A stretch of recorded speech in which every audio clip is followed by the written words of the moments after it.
नमस्कार बच्चों, good morning.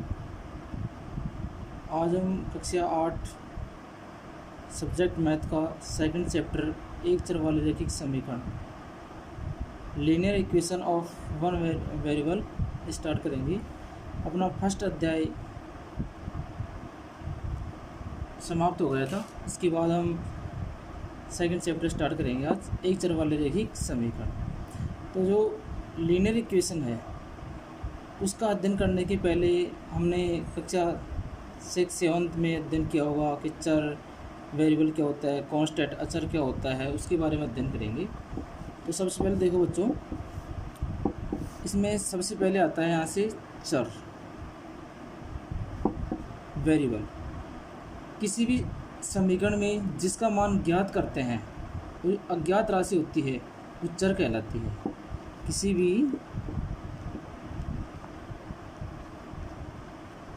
भी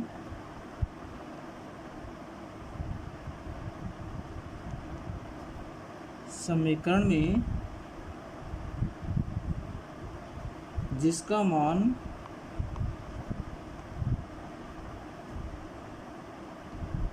ज्ञात करते हैं वह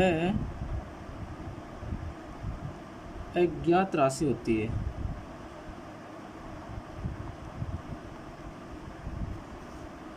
चर कहलाती है।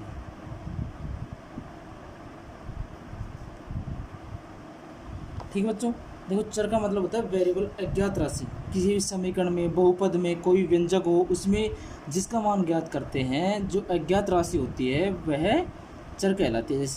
जैसे हम इसको x, y, z, a, b, c, इस प्रकार कोई भी अज्ञात राशि जिसको ज्ञात करने के लिए हम मान लेते हैं कि वह राशि x है, वह राशि y है, वह राशि a है। माना श्याम की आयु है जो x वर्ष है, तो सभी क्या है, चर है जिसको हम ज्ञात करते हैं। ये है जहाँ पर हम समीकरण का अध्ययन कर रहे थे, समीकरण ले लेते हैं। किसी भी समीकरण में जिसका मान ज्ञात करते हैं वह ज्ञात राशि होती है। उस अज्ञात राशि को जो ज्ञात करते हैं वही चर कहलाती है। इसके बाद में अचर, कांस्टेंट। किसी भी समीकरण में ज्ञात मान जो पहले से स्थिर होता है, किसी भी समीकरण में ज्ञात मान जो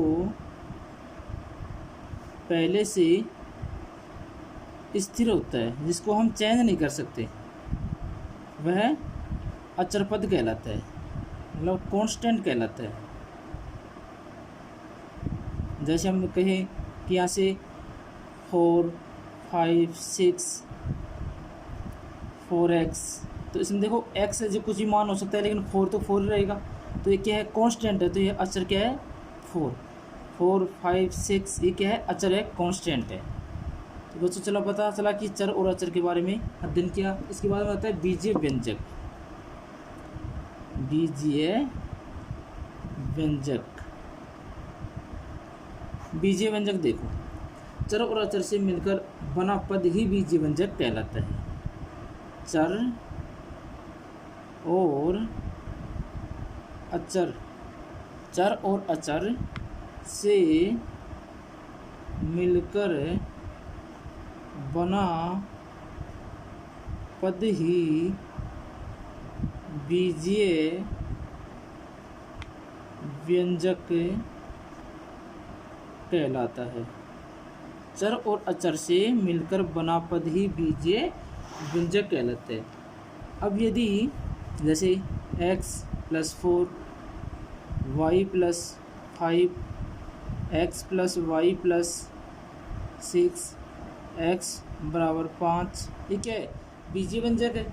अब बीजीय व्यंजक के आधार पर हम समीकरण और बहुपद देखते हैं। ये सभी प्रकार क्या है, बीजीय व्यंजक होते हैं जो एक प्रकार के बहुपद होते हैं। ठीक है, अब देखते हैं हम समीकरण। इक्वेशन क्या होती है। यदि बीजीय व्यंजक के दोनों पक्ष बराबर हो, जब बीजीय व्यंजक का मान 0 के बराबर हो, तो वह समीकरण कहलाती है।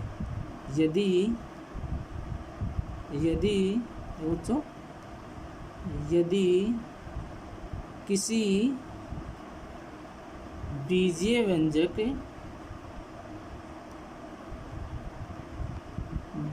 व्यंजक का मान शून्य के बराबर हो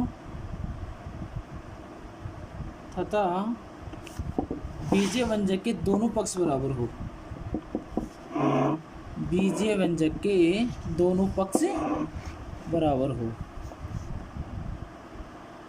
बीजीय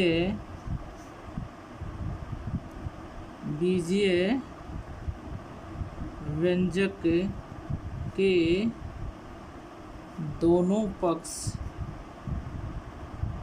बराबर हो तो वह बीजीय व्यंजक एक समीकरण कहलाता है। क्या कहलाता है? समीकरण। यदि बीजीय व्यंजक के दोनों पक्ष बराबर हो या बीजीय व्यंजक का मान 0 के बराबर हो तो वह समीकरण कहलाता है। अब समीकरण भी कई प्रकार की होती है, जैसे हम सबसे पहले देखें चर के आधार पर। चर के आधार पर समीकरण।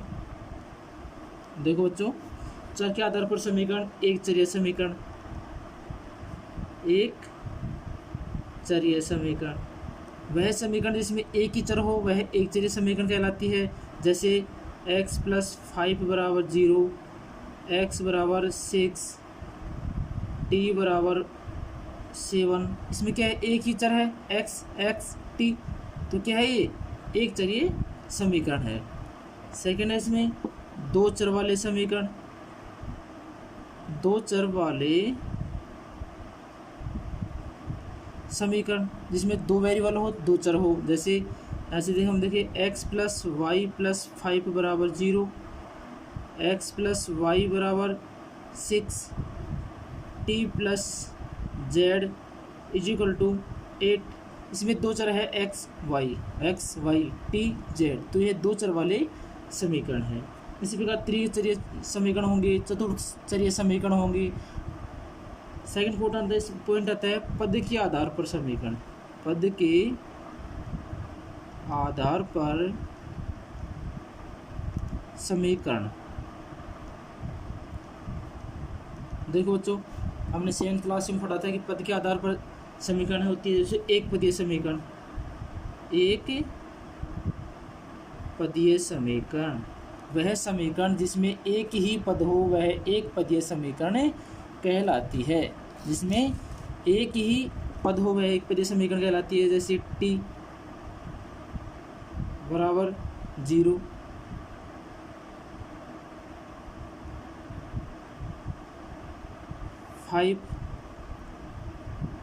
t,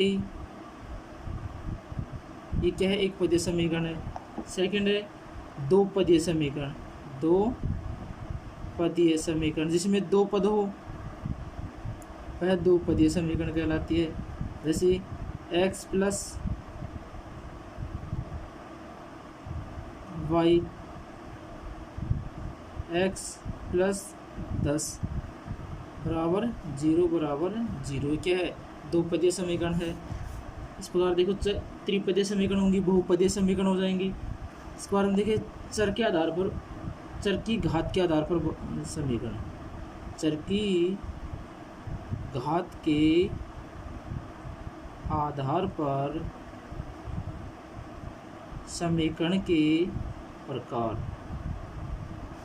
चर की घात के आधार पर समीकरण के प्रकार का अध्ययन करेंगे कि वेरिएबल की पावर कितनी हो, कि 1 पावर हो सकती है, 2 पावर हो सकती है, 3 पावर हो सकती है। उसके आधार पर समीकरण का क्या नाम देंगे हम। जैसे पहला है एक घात वाले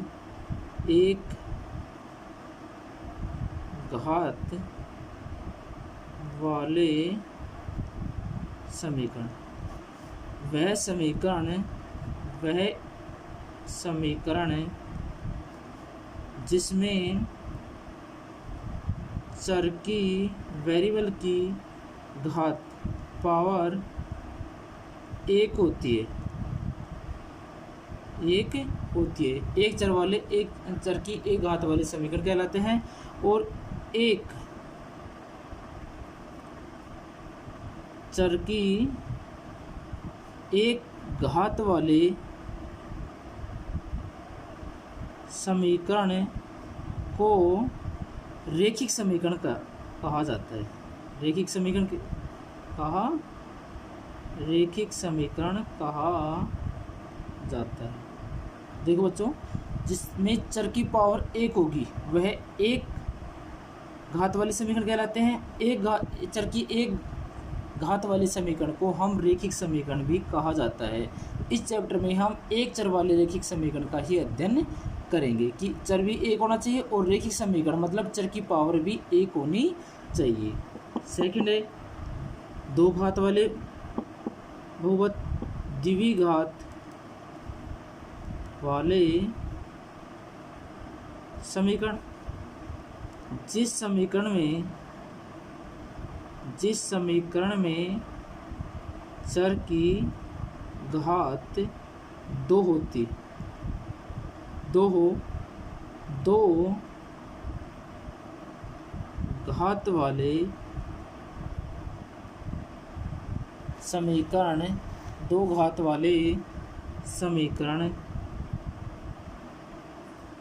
कहलाते हैं। देखो बच्चों, जैसे एक्स स्क्वायर प्लस 5 बराबर 0, वाई स्क्वायर प्लस 10 बराबर 0, टी स्क्वायर माइनस 4 बराबर 0। इसमें x की पावर 2 है, y की पावर 2 है, t की पावर 2 है, तो ये दो घात वाले समीकरण हो गए। इसमें देखो इस प्रकार x प्लस 5 बराबर 0, t प्लस 10 बराबर 0, तो एक घात वाले रैखिक समीकरण हो गए। तो एक जिसकी पावर चर की पावर एक होगी तो इसे हम एक घात वाले समीकरण कहेंगे और वह रैखिक समीकरण कहलाता है। जिसकी पावर चर की पावर 2 होगी तो वह द्विघात वाले समीकरण कहलाते हैं। ठीक है बच्चों, यहाँ तक सभी को समझ में आ गया होगा कि चर और अचर के बारे में अध्ययन किया। इसके बाद में बीजभंजक, फिर समीकरण, फिर चर के आधार पर समीकरण, पद के आधार पर समीकरण, चर की घात के आधार पर समीकरण का अध्ययन किया हमने। इसके बाद हम देखो बच्चों कि किसी भी समीकरण में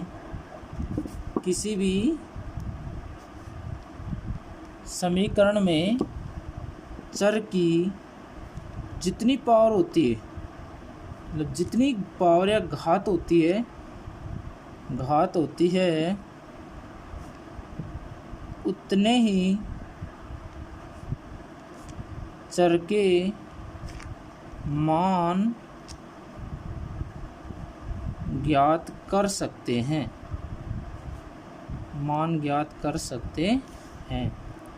मतलब है किसी भी समीकरण में चर की जितनी पावर होगी, चर की जितनी घात होगी, हम उतने ही उस चर के मान ज्ञात कर सकते हैं। एक रैखिक समीकरण का हल कोई भी परिमेय संख्या हो सकती है। एक रैखिक समीकरण का हल कोई भी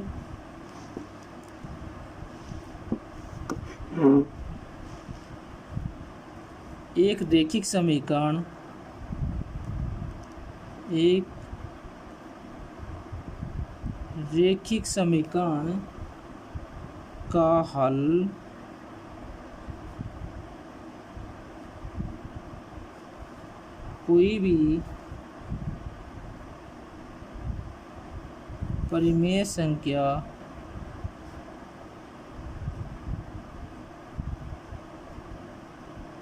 हो सकती है। एक बीजीय व्यंजक चरों में एक समता होती है। ये जो बीजीय व्यंजक होता है, एक बीजीय समीकरण होती है। एक बीजीय समीकरण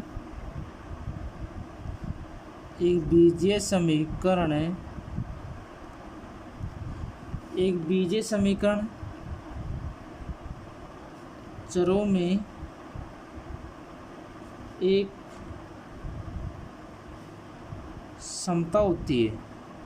समता का मतलब होता है कि यह प्रकट करती है कि ताकि चिन्ह के एक ही ओर वाले व्यंजक का मान दूसरी ओर होने वाले व्यंजक के मान के बराबर होता है। मतलब दोनों ओर बराबर का चिन्ह होता है। समता का मतलब बराबर का समान का चिन्ह या बराबर का चिन्ह होता है। यह प्रकट करती है यह प्रकट करती है कि समता के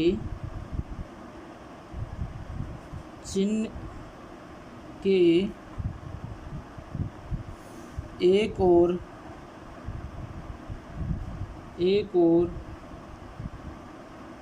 वाले व्यंजक का मान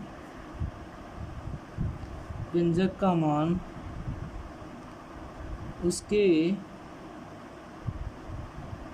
दूसरी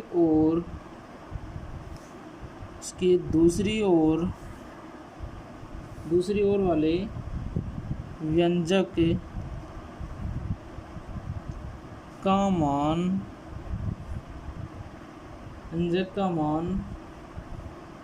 के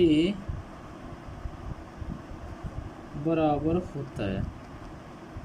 मतलब यदि हम कहें कि एक बीजीय व्यंजक x प्लस वाई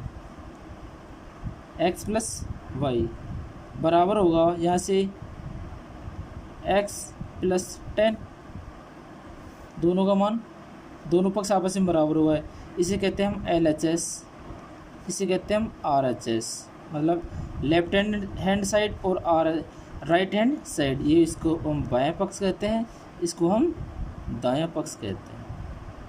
तो बायां पक्ष और दायां पक्ष दोनों पक्ष आपस में बराबर होंगे।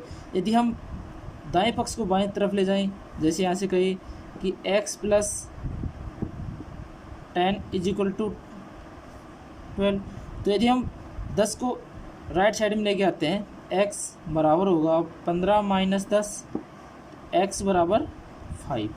तो यदि हम एक पक्ष के चर और अचर को दूसरे पक्ष की तरफ चर और अचर को हम ले जा सकते हैं, तो यदि दाएं पक्ष से बाएं पक्ष में जाएंगे तो माइनस का चिन्ह प्लस का माइनस का चिन्ह में चेंज होगा और माइनस का प्लस में चेंज हो जाएगा। इस प्रकार यदि दाएं पक्ष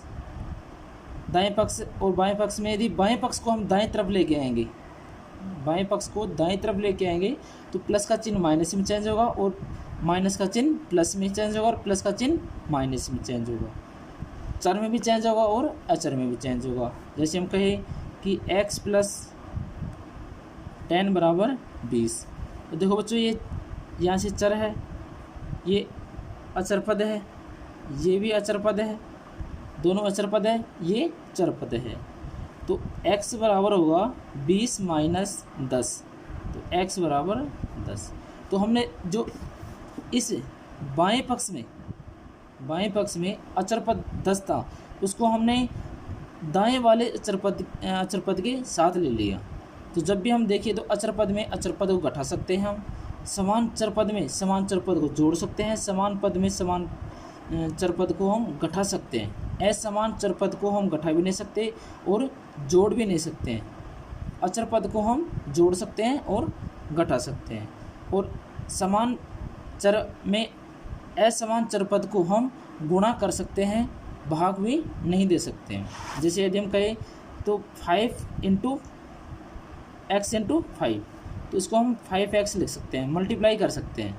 लेकिन यदि हम x प्लस 5 है तो x प्लस 5 को x प्लस 5 ही रखेंगे, हम इसको आपस में हम जोड़ नहीं सकते। लेकिन यदि 10 प्लस 5 है तो इसको हम आपस में जोड़ सकते हैं और 15 के बराबर लिख सकते हैं।